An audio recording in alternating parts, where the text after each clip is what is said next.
Kalunos-lunos ang sinapit ng 71 taong gulang na senior citizen na pinagnakawan na binugbog pa sa Barangay Muson proper San Jose del Monte, Bulacan.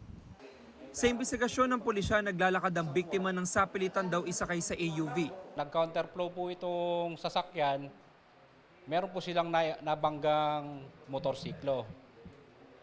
Tapos po yung driver po ng motorsiklo, nakita po, biglang bumukas po kasi yung sasakyan. Nakita po nila na may binubugbog sa loob, kaya po hinabol po nila.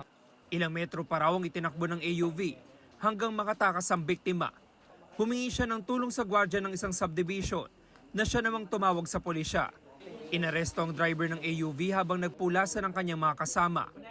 Siya rin na nagturo sa ibang sospek kaya naaresto sa hot pursuit operations ng pulisya ang 4 na babae at 1 lalaki.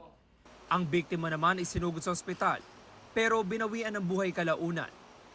Nabawi mula sa mga sospek ang mga ninakaw, kabilang ang mahigit 21,000 pesos na cash at iba't ibang alahas na nagkakalaga ng 320,000 pesos.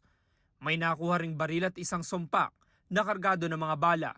Lumalabas sa investigasyon po namin, ito pong biktima is nagtubos ng mga alahas po sa isang pawn shop.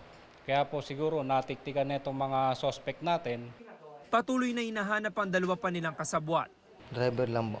Pero alam mo na yung gagawin nyo na yun. Sa'yo ba nakuha yung baril? Wala kaming baril. Nakamento. Hindi po ako kasama doon, sir. Wala po akong alam.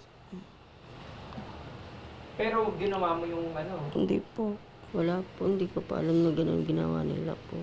Pero kasama po kayo sa sasakyan. Hindi rin po.